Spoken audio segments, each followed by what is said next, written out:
followed the Japanese style, and all the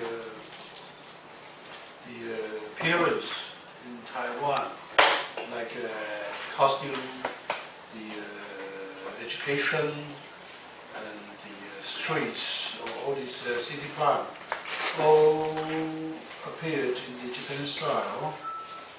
And, but it was not from the very beginning on a very smooth one. So let's see the different periods. Well, as I mentioned, that Shimonoseki Treaty, or the Treaty of Shimonoseki, signed 1895, concluded that Taiwan should be ceded to Japan. And Taiwan was not actually even involved in the Sino-Japanese War. The war, the main battlefield of the war was actually in Liaodong Peninsula in Korea, or Korean Peninsula, as well as in Manchuria, this area. And Taiwanese felt somehow they were betrayed because the Taiwan all of a sudden should be ceded to Japan, and the Taiwanese would then be under colonial rule. But in the treaty itself, stated that the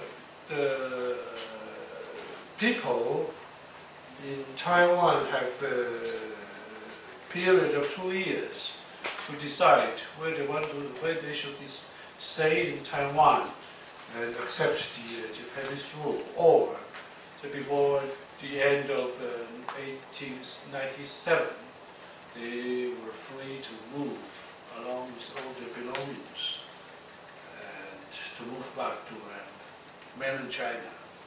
So, that is to say that the Taiwanese after 1897 all accepted, well, willingly or unwillingly, the Japanese colonial rule.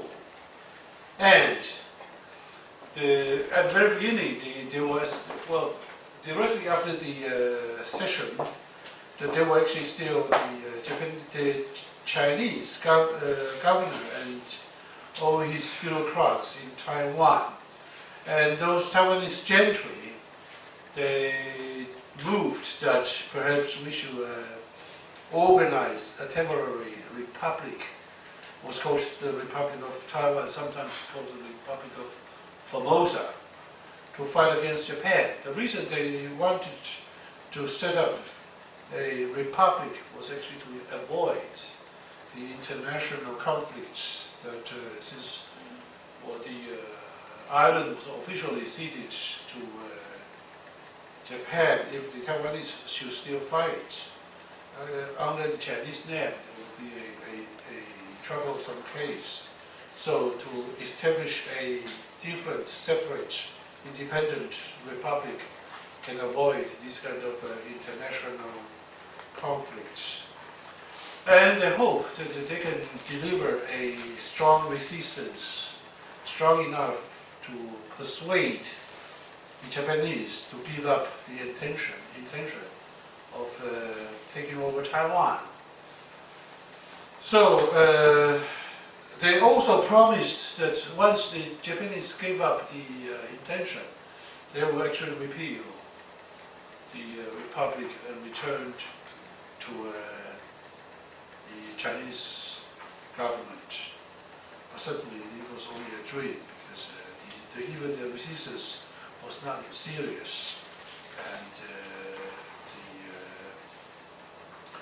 armies organized by the republic didn't even last, say, 2 weeks long.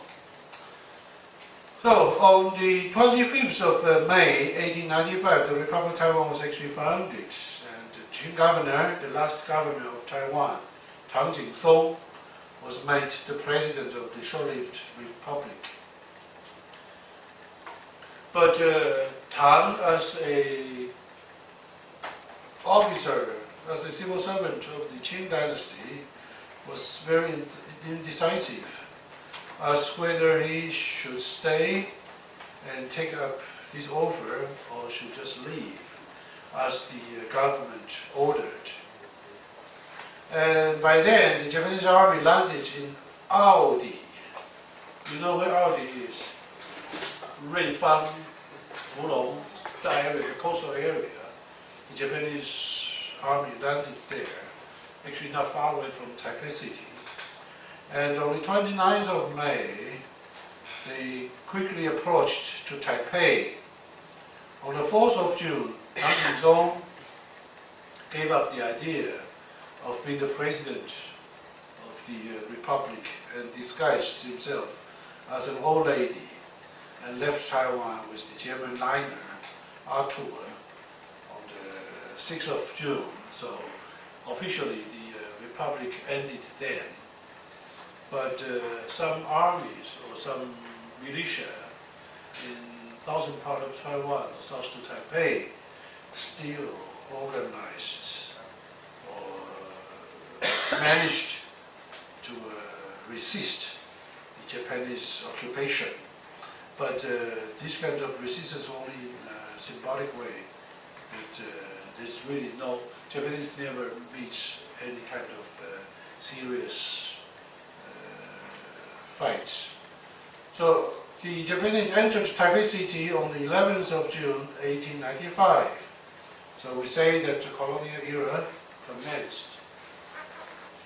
This is Tang Yizong, the last governor and the first president of Taiwan. There was he in the uniform, and there was he at his late years. He lived until the age of 63, died in his hometown. But he was not punished or he didn't get any trouble with the fact that he was the president. But certainly his career ended then when he left Taiwan for China. He was never posted in a serious position. And this person, the Liu Yongfu, was actually the commander-in-chief of the Tainan garrison. So Tainan area, the population there was actually bigger than the other places. And he was actually the commander-in-chief. And he organized some troops to fight against the Japanese, but also over them.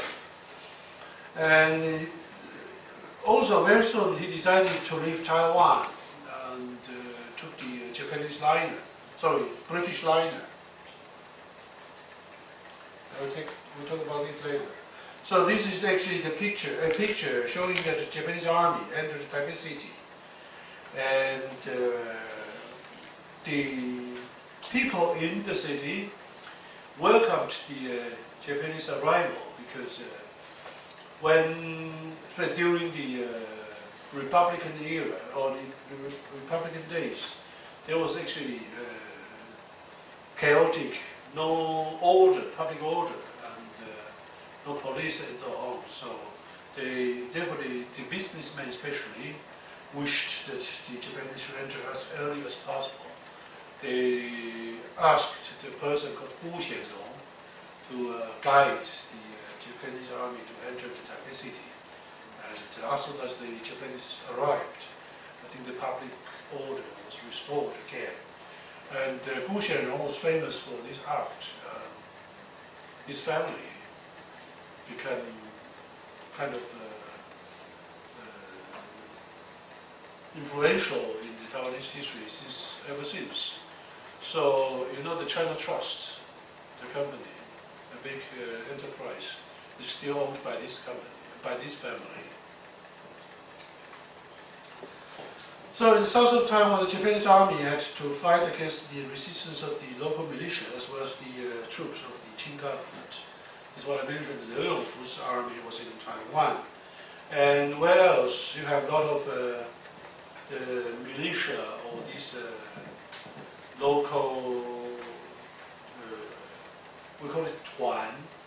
It is a local organization. Sometimes they only gather together like a sport club to practice the Chinese martial law, martial art.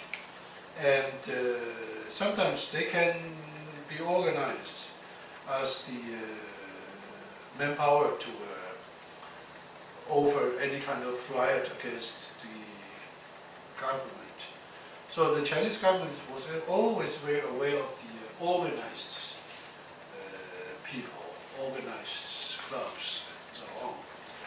And later, I think 9 o'clock, I will show you the film. It's called 1895, telling this story of the Taiwanese fighting against the Japanese landing troops. In Taoyuan, in Hsinchu, and in Changhua, the Japanese made serious resistance. But I think the munition, the arms, the equipment was not in a way that, in a fashion that the Taiwanese can win, or could have the chance to win. So anyway, they used the sword, they used the big knife and so on, try to fight against the Japanese rifles and so on. So that was not a very balanced warfare. And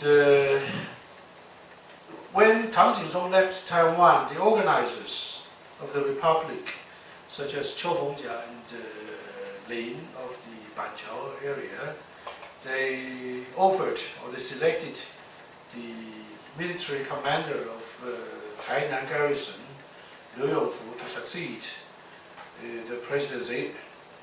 And on the 18th of October, that Liu Yongfu decided to leave Taiwan. So the whole island was actually under Japanese control. Liu left with, as I said, the British liner, and it was checked or stopped by a Japanese boat outside of Amoy. And the British government protested. At that stage, Japanese wanted to work with the Great Britain, work with the United Kingdom. So they decided to let Liu Yongfu live freely. So there was a very small episode. So if we should sum up, the war lasted for 5 months, and 14,000 Chinese were killed, or many Taiwanese were killed during the war because of the militia's equipment was really badly equipped. While only 164 Japanese soldiers fell.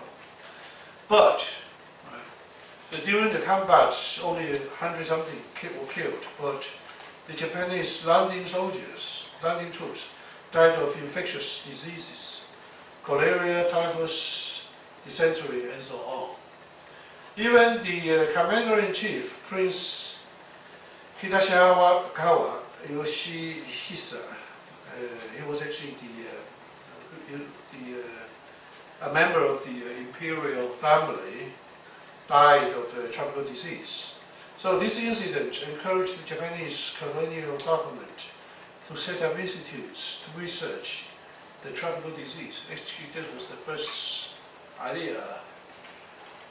We should not forget 1874, when Japanese sent troops to southern tip of Taiwan, to Mudanshe, the landing troop also suffered from the tropical disease. So they realized through these two incidents that the tropical disease was actually the enemy #1. And the institute set up in Taipei to research the tropical disease was very successful. And one of the major items actually studying the venom of the snake. And after the Japanese capitulation, the American moved in, took all the information and manpower of this institute and furthered the study. So the study of the tropical disease was actually the base of the medicine school of Taiwan University. So this is the Prince Shirakawa Yoshihisa.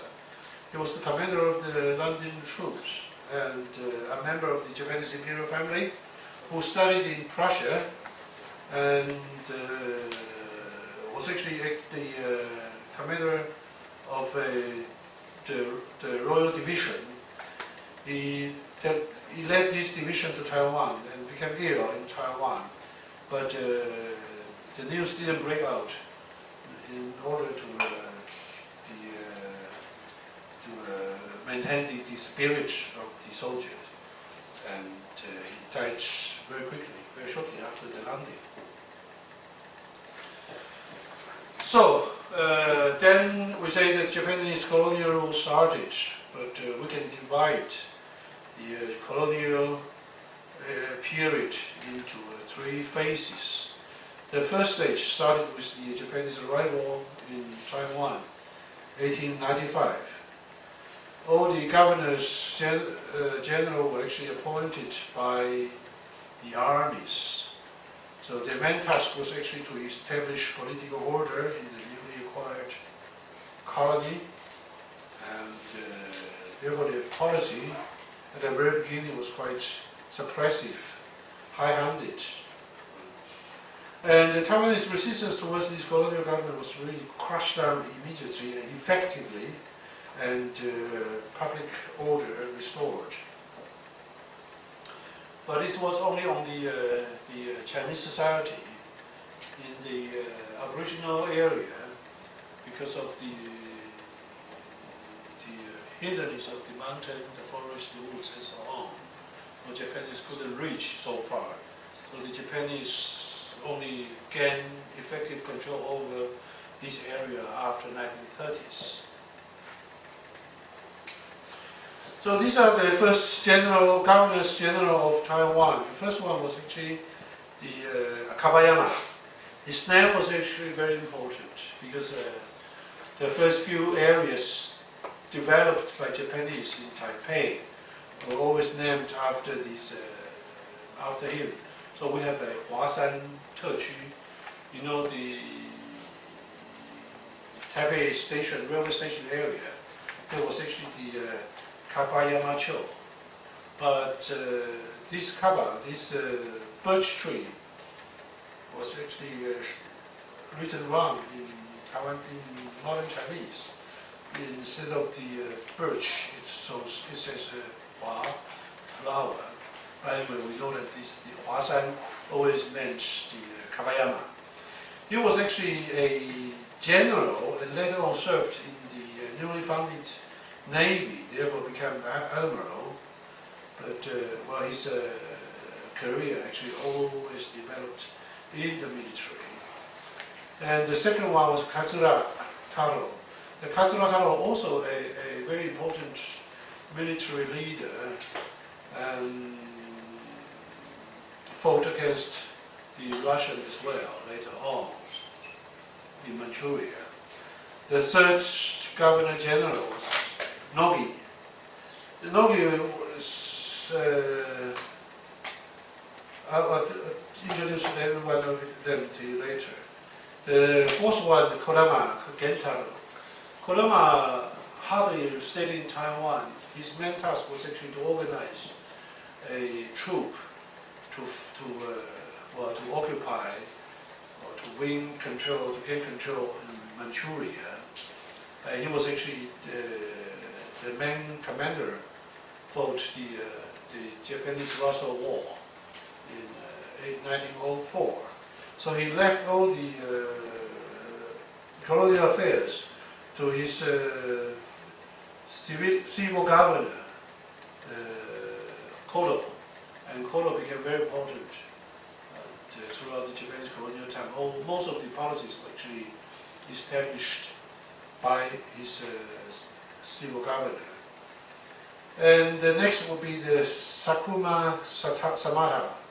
Sakuma was also a general, so he was actually asked to establish order in the Aboriginal areas. So he organized troops to fight against the Aborigines. And later on will be the Ando and then the Akashi. Akashi was actually buried in Taiwan. So after entering Taipei, the Kawayama started his colonial rule, and his first task was actually to bring Taiwan under control. So most of his time and energy was spent on pacifying the risings all over Taiwan. And he started to establish the offices in Taiwan. So at the very beginning, there were three actually boards: the board for civil affairs, the board for military affairs, and the board for naval affairs. And under the board of civil affairs, there are actually 4 departments or 4 bureaus, such as domestic administration, economic development, finance, and education. 1896, the military and naval boards, they were actually merged together, and then after the realizing the situation in Taiwan more, some other functions were actually established. For example, there is an Office of General Services, and Office for the Juridical Affairs, and another office for the communications. So they were all put under the Board of Civil Affairs. And then one of the most important things would be the pass of Act number 63. Taiwan was actually outside of Japan. All the domestic rules, acts, and so on were not valid in Taiwan. We can understand that at the very beginning, the situation is totally different to what you can expect, and that means that the law suitable in Japanese homeland might not be useful, might not be suitable for Taiwan. So the Japanese Diet passed a law called Act number 63, which enabled the Governor General of Taiwan to pass any administrative orders in place of a law. That is to say that all his orders have the same validity as a law. So these administrative orders supposed to be reviewed by a committee, right? But the committee was organized by the governor himself. He appointed the members of the committee. So the so-called review was actually only existing in names.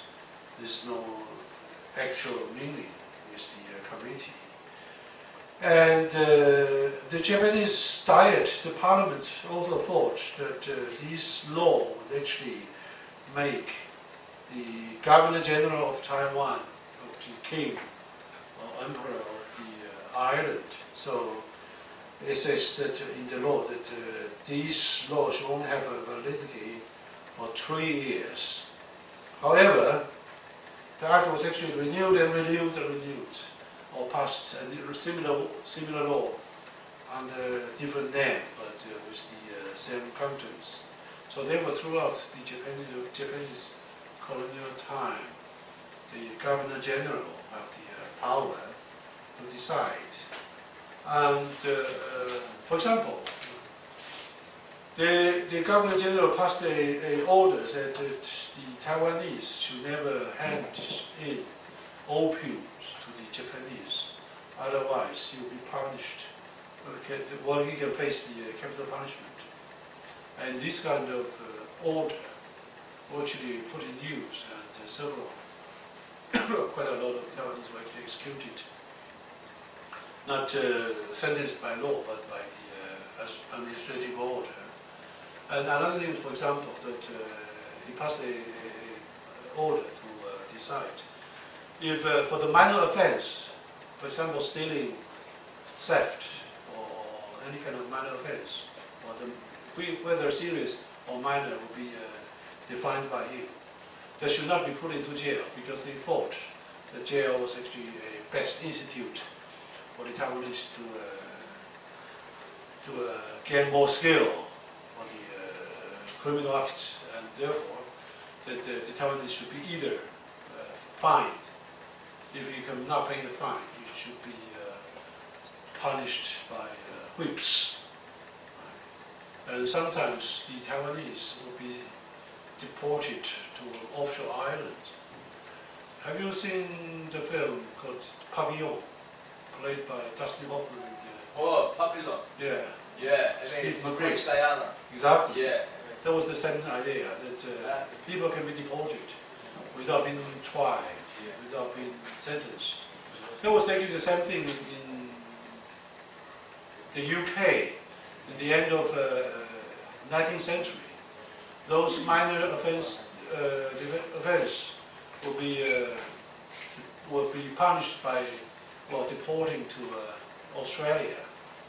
So a lot of Irish people during the famine was actually couldn't afford, kind of committed some minor crime and was actually deported to Australia.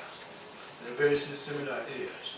So that says that the Taiwanese were actually under a special colonial rule, couldn't even enjoy the modern, the benefits of the modern juridical system.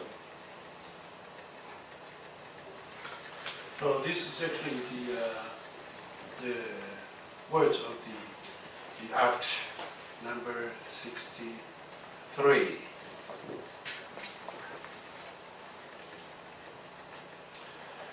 And later on, the Act number 63 was replaced by the Act number 31.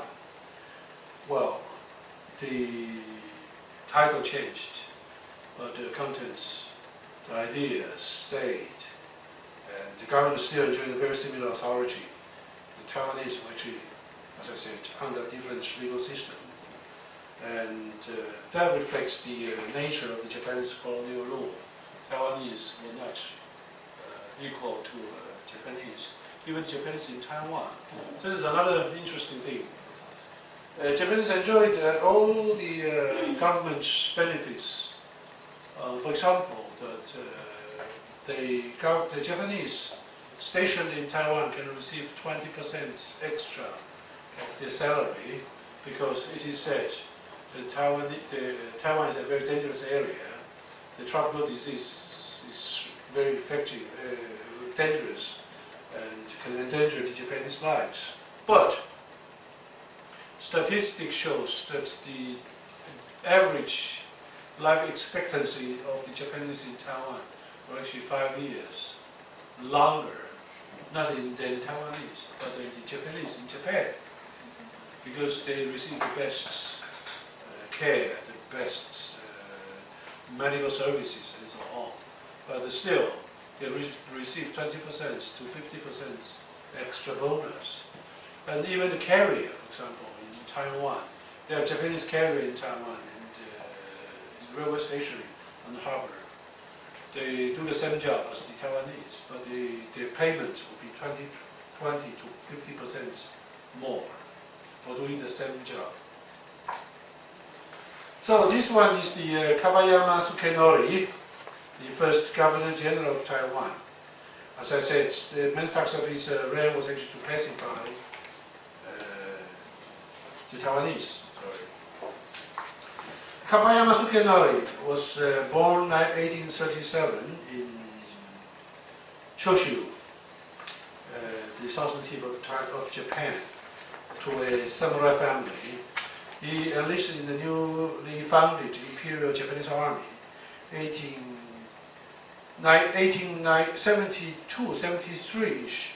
He learned that the Mudanse incident started, and so he came to Taiwan by himself, wanted to investigate the whole Japanese expedition of 1874 was actually proposed by him, and he collected all the materials information and so on. So he was very active in the colonial affairs. And 1883, Kabayama changed from the army to the newly founded navy and became the vice navy minister in 1886. And he visited the United States and Europe between 1887 and 1888. Then appointed navy minister under the first Yamagata and Matsukata cabinets. The Yamagata was actually also an important military leader. So we have to know that, well, before 1920s, all the Japanese cabinets or the Japanese parliament or Japanese government were led by the military. And only for a short while, the Harakai was actually the first one, was the prime minister, non-military. And later on, again, all the Japanese cabinets or Japanese the prime ministers were actually occupied, these seats were actually occupied by the generals or admirals.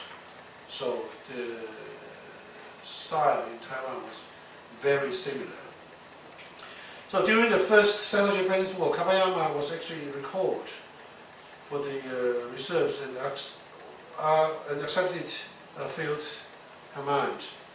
Then he was actually again the commander of the Japanese invasion force for Taiwan 1895. On 10th of May 1895, he was promoted to full admiral and became the first Japanese Governor General of Taiwan. So in the first days of the Japanese colonial rule, they planned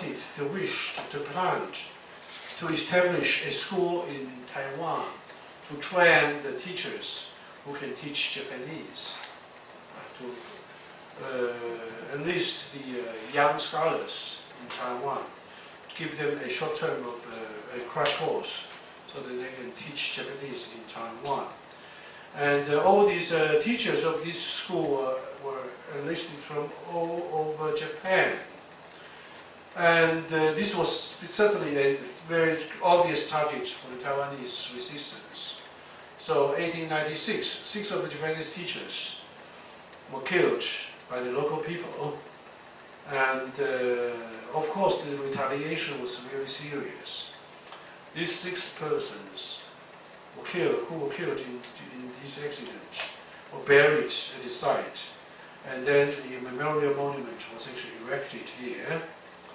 And this is actually the monument still existing today. If you go to Zhishanyan, Shilin, still can see this monument. So let's see after Kabayama served, he served in Taiwan, then he was actually recalled back to Japan and promoted. So his follower was actually the Katsura. Katsura got the rank of a prince, was a general in the Imperial Japanese Army and a politician, and he served in the Japanese cabinet as prime minister 3 times, all short-lived, but anyway, he was actually served as prime minister. His follower, Nogi was actually famous because he committed suicide, seppuku, after learning that the Meiji Tenno died. So as samurai means servants, right? As a samurai, it was actually not a rare, not common, but also not rare practice to commit suicide, to follow his master. So Nogi was therefore became very famous and honored, respected by the Japanese. So he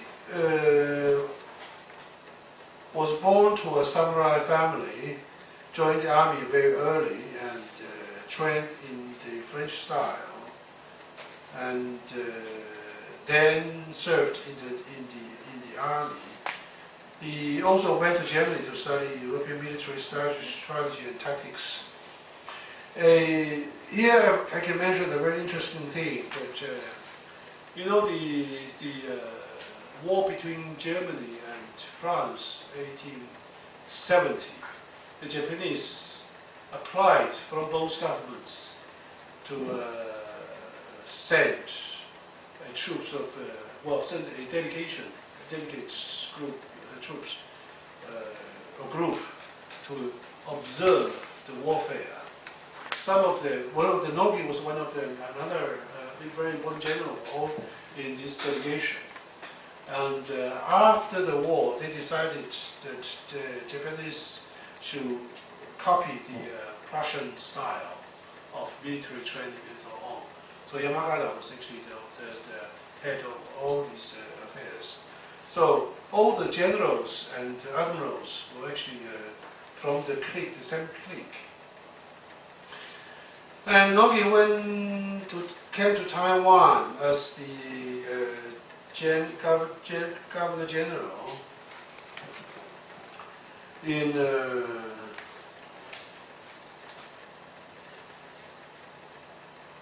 1890 something, or 1890s. So he served here in Taiwan was not very long, right? But the tragic death, upon hearing that Meiji Tenno died, Nogi committed suicide, and this was actually the chamber where he committed suicide, and with his wife, by the way. And he died for the master, and his wife died for him. It's a chain reaction. So, because of these acts, Nogi was actually memorized by the Japanese. This is actually a shrine for Nogi in Nogizaka, the Nogi Hill in Tokyo, still there. So this is actually the important general, Governor General in Taiwan, Kodama Gentaro, though his presence here in Taiwan was very short-lived. This is actually a calligraphy written by him. It was actually a poem of the Tang Dynasty. It shows that this stage of this period before the modern era, the Japanese were all familiar with Chinese, also with Chinese poems, Chinese literature, and they could all read Chinese. So before 1950s, the Japanese, when Japanese and Chinese met, they didn't have any problem in understanding each other simply by writing. We call it conversation by hand. The Korean also had the possibility. But nowadays, the Japanese only use some up to 2,000, at most 2,000 Chinese characters. And as for the Korean, they hardly use any. And therefore, the way of conversation, or the way of communication, understanding each other, became history. Well, nowadays, who knows that perhaps the Chinese will again be in fashion. So, Kodama Gentaro was actually a general in the Imperial Japanese Army, served as the government minister during the Meiji period in Japan. Appointed the head of the Army Staff College, and then he reorganized the Japanese military, and then he studied military science as a military attaché to Germany. He returned to Japan, appointed Vice Minister of War, served in the Sino-Japanese War from 1894 to 1895. Then appointed Governor General of Taiwan.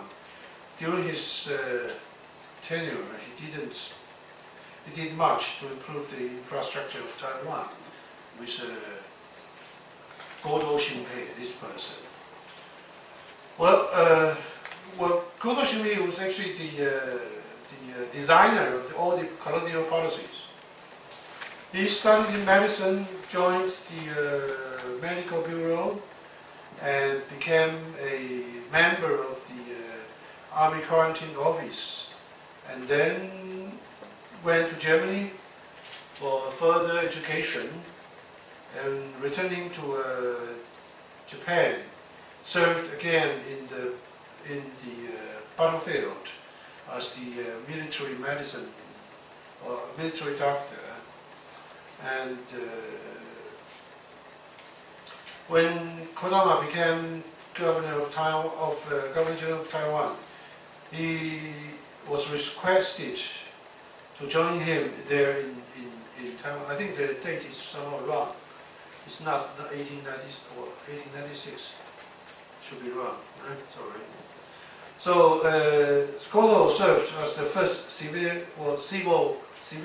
civil governor, not civilian governor, sorry, of the island, 1898.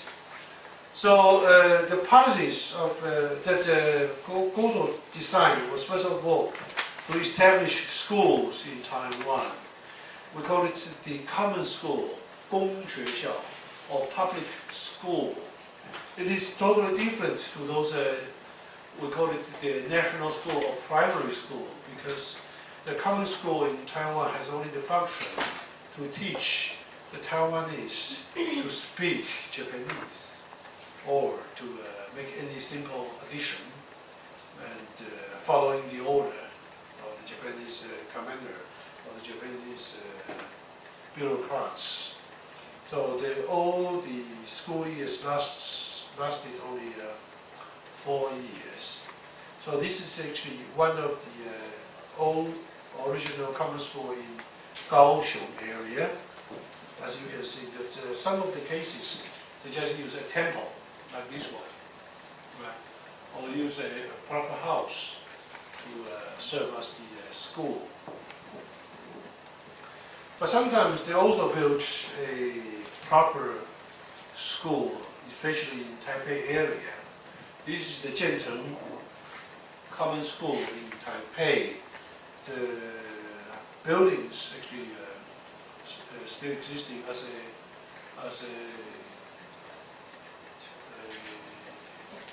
memorial site. And some of the schools, like most of the little town villages and towns, you can see one school can be dated back 100 years ago, 103 years ago.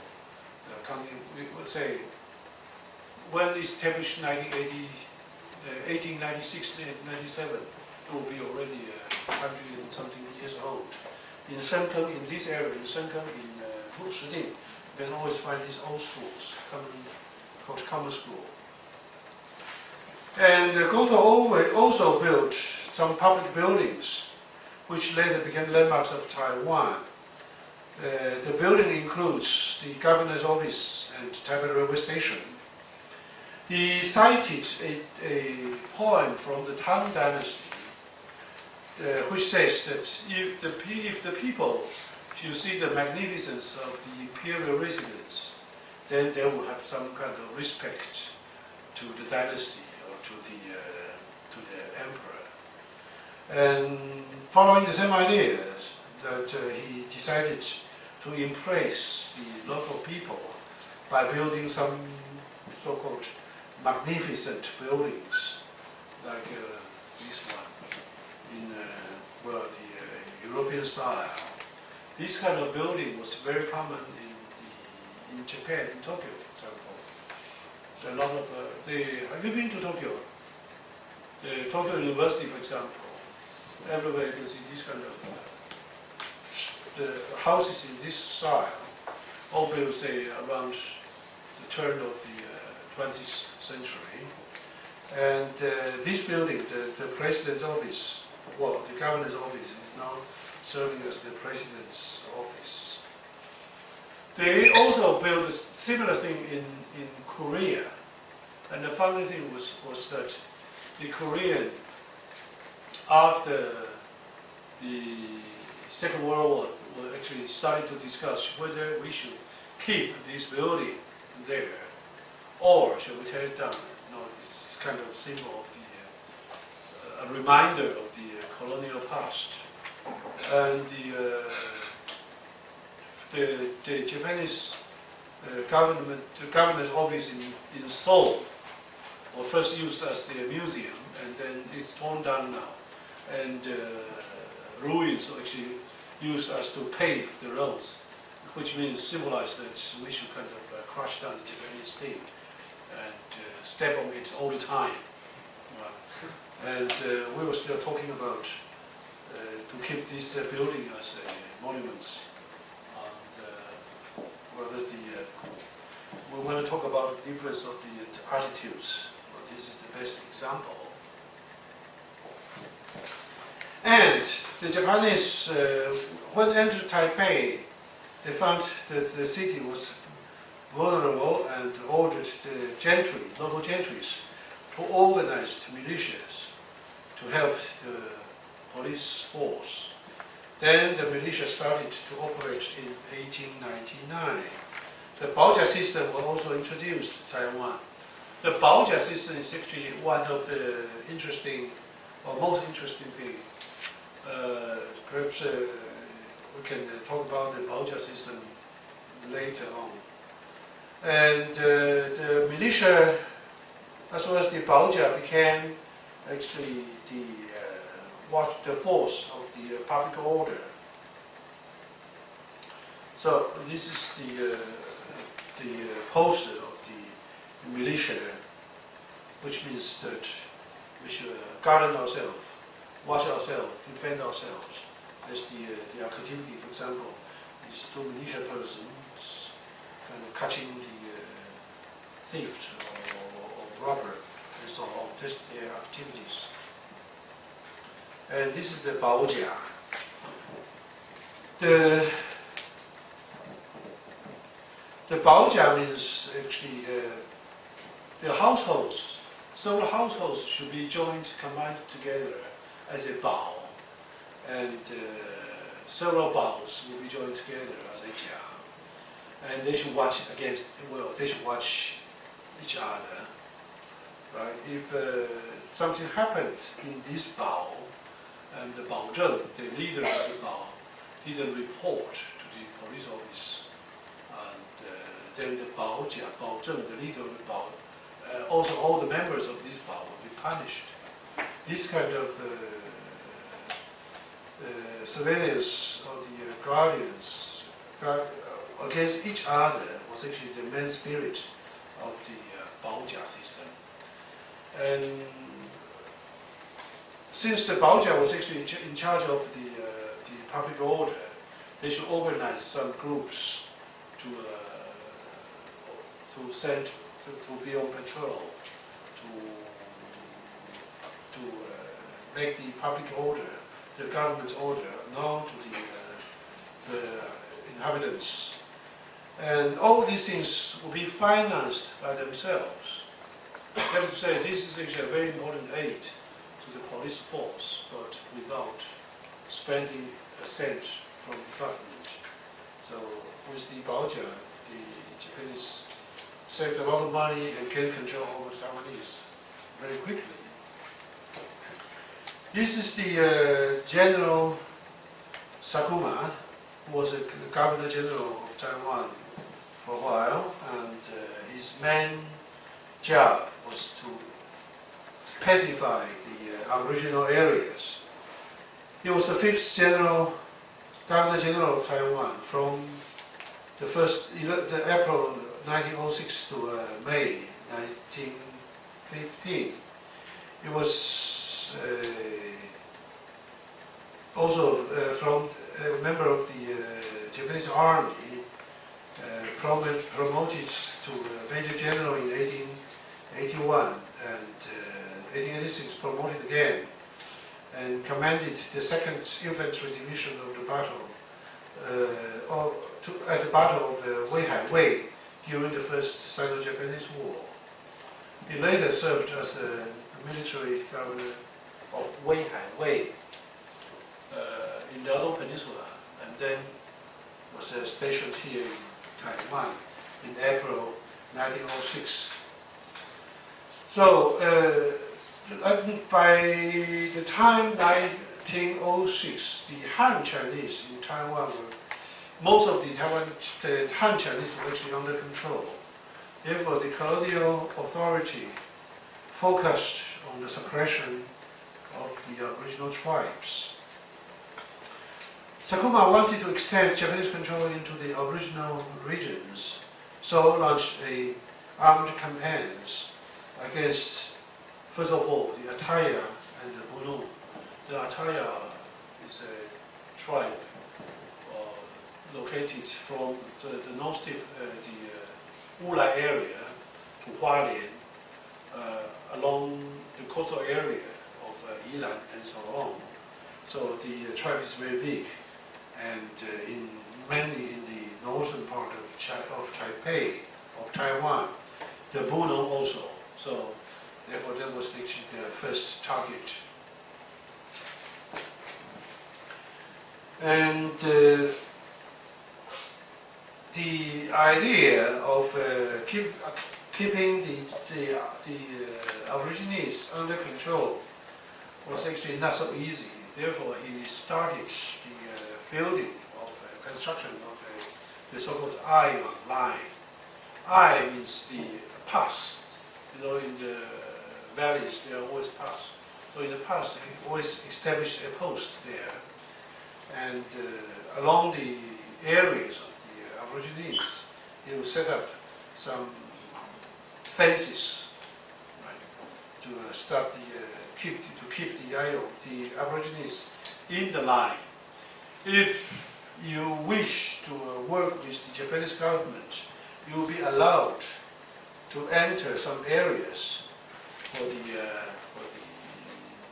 trade, right? The iron, or we call it the sentry. Well, the Japanese did not have enough manpower to establish order in the areas of the Aborigines, and therefore tried to separate the Aborigines from the Han Chinese. So the fences were actually built and sentries set up along this line. The guards of the sentries were actually called Ai-Yong, and Ai means passes, Yong means soldiers. Originally the word Yong means brave or brave man.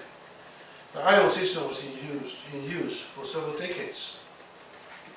As you can see, that some of the Aborigines who were actually recruited as Ai-Yong.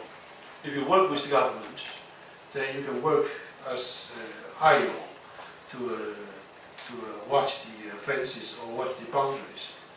And they were also trained by the Japanese, but not equipped by the Japanese. Because as you can see here, they are still using spears and so on, but not the modern weapon. Okay? And also the trading posts were established along the Ai-Yong line. It says that if you work with me, I promise you a free trade and so on. If you want to rebel, if you want to fight, and there will be war. Well, some areas, this assimilation policy was actually very successful.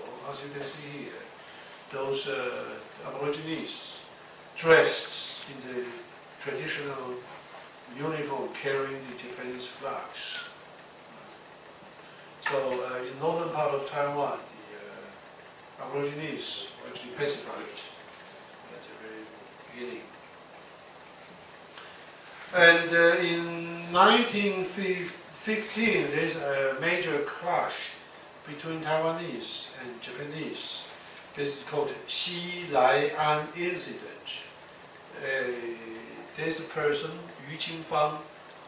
Well, some of them actually can be called vagabond. They don't have a really proper job. They were, well, just like mafiosa. And they sometimes organize groups to bullying the native. And if they were and suppressed by the government, by the police. They can rise up against the police. There was actually one of the incidents in Tainan nowadays, in Yujing. The Yu Jingfang was the leader of a gang and went in trouble with the police and therefore started to fight against the Japanese. And also, they were crushed down immediately because of the weaponry. And as you can see in the picture, that those followers, those gangsters, covered with a bamboo basket, were executed in the middle. These are the gangsters or followers of Yu Jingfang in the CHOU incident in the middle. And that was actually outside of the government office, and all got executed. So after the CHOU, I think the CHOU was actually one of the last riots or rising against the Japanese, 1915. After that, there was hardly any kind of riots. So we come to the second. Well, so we should have a break.